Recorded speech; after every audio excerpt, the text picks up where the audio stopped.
নতুন নিয়মে এইচএসসি পরীক্ষাগুলো সাবজেক্ট ম্যাপিং করা হবে। বিষয়ে অধ্যাপক আবুল বশার জানান, এসএসসিতে খারাপ থাকলে জেএসসির ফল বিবেচনা করা হবে। এইচএসসি পরীক্ষার সাবজেক্ট ম্যাপিং কীভাবে করা হবে, তোমরা অনেকেই দ্বিধাদ্বন্দ্বের মধ্যে রয়েছো। তবে চূড়ান্ত সিদ্ধান্ত হয়েছে শিক্ষা বোর্ড থেকে যে তোমাদের কীভাবে সাবজেক্ট ম্যাপিং করা হবে। এইচএসসি যে বাকি পরীক্ষাগুলো বাতিল করা হয়েছে, তো আমরা এখানে দেখতে পাচ্ছি তোমাদের এবার নতুন নিয়মে সাবজেক্ট ম্যাপিং করা হবে।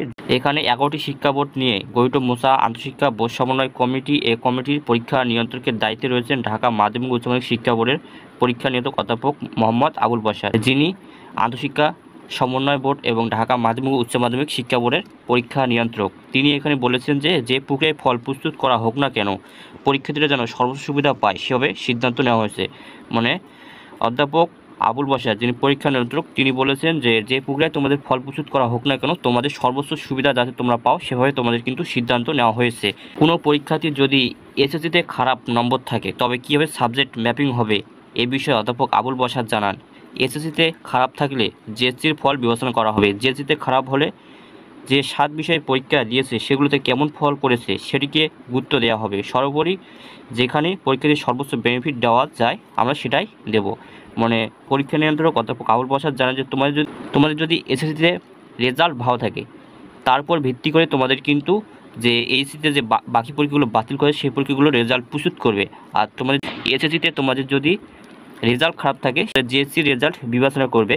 সেক্ষেত্রে তোমাদের জেএসসি রেজাল্ট ভালো থাকে সেক্ষেত্রে জেএসসি রেজাল্টের মাধ্যমে তোমাদের কিন্তু যে এইচএসসি পরীক্ষাগুলো বাতিল করা হয়েছে এই পরীক্ষাগুলোর রেজাল্ট প্রস্তুত করবে। আর তোমাদের যদি জেএসসি রেজাল্টও যদি খারাপ থাকে সেক্ষেত্রে এবং তোমরা যে 7টি বিষয়ের পরীক্ষা দিয়েছো ইতিমধ্যে সেই পরীক্ষার রেজাল্ট যদি তোমরা ভালো করো সেক্ষেত্রে সেই রেজাল্টের ভিত্তিতে তোমাদের কিন্তু যে বাকি পরীক্ষাগুলো এইচএসসির বাতিল করা হয়েছে সেই পরীক্ষাগুলোর রেজাল্ট প্রস্তুত করবে। সেক্ষেত্রে সর্বোচ্চ বেনিফিট এবং তোমাদের সর্বোচ্চ বেনিফিট দেওয়ার চেষ্টা করবে আন্তঃশিক্ষা সমন্বয় বোর্ডের এর পরীক্ষা নিয়ন্ত্রক আবুল বশার, সেটাই কিন্তু তারা বলেছেন। এদিকে দ্য ডেইলি ক্যাম্পাস তোমাদের এইচএসসি পরীক্ষার ম্যাপিং নিয়ে একটা নিউজ প্রকাশ করে, যেখানে তারা বলেছে যে অনুষ্ঠিত হওয়া এইচএসসি ও আগের এসএসসি, জেএসসি ও পিএসসি পরীক্ষার ফল মূল্যায়ন করে এইচএসসি ও সমান পরীক্ষার ফল প্রকাশের দাবি করেছে আন্দোলনকারী এইচএসসি পরীক্ষার্থীরা। এইচএসসি যে পরীক্ষাগুলো অনুষ্ঠিত হয়েছে সেগুলোর নম্বর ও আর যে পরীক্ষাগুলো বাতিল হয়েছে সে সংশ্লিষ্ট বিষয়ে এসএসসি, জেএসসি ও পিএসসি পরীক্ষার প্রাপ্ত নম্বর সাবজেক্ট ম্যাপিং করে ফল প্রকাশ করার দাবি জানিয়েছে তারা।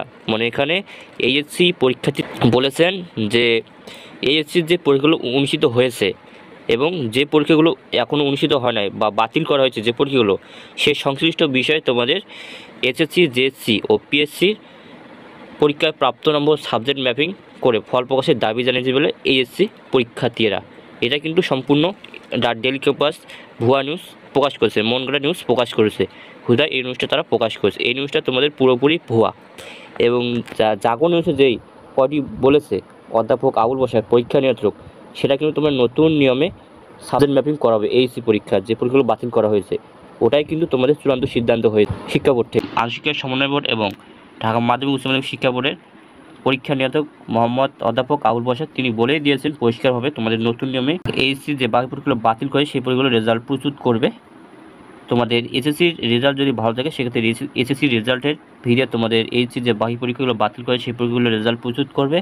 এবং তোমাদের এসএসসি রেজাল্ট খারাপ থাকে, যদি তোমাদের জেএসসি রেজাল্ট ভালো থাকে সেক্ষেত্রে জেএসসি রেজাল্টের উপর ভিত্তি করে তোমাদের রেজাল্ট প্রস্তুত করবে। আর তোমাদের জেএসসি রেজাল্টও যদি খারাপ থাকে সেক্ষেত্রে তোমাদের 7টি বিষয় ইতিমধ্যে পরীক্ষা দিয়েছো সেই 7টি বিষয়ের ফল এর উপর বিবেচনা করে তোমাদের কিন্তু এইচএসসি যে বাকি পরীক্ষাগুলো বাতিল করে সেই পরীক্ষাগুলোর রেজাল্ট প্রস্তুত করবে। আশা করি তোমরা বিষয়টা বুঝতে পারছো। এভাবে তোমাদের কিন্তু এটাই কিন্তু তোমাদের চূড়ান্ত সিদ্ধান্ত হয়েছে আন্তঃশিক্ষা সমন্বয় বোর্ড থেকে নতুন নিয়মে তোমাদের সাবজেক্ট ম্যাপিং করা হবে।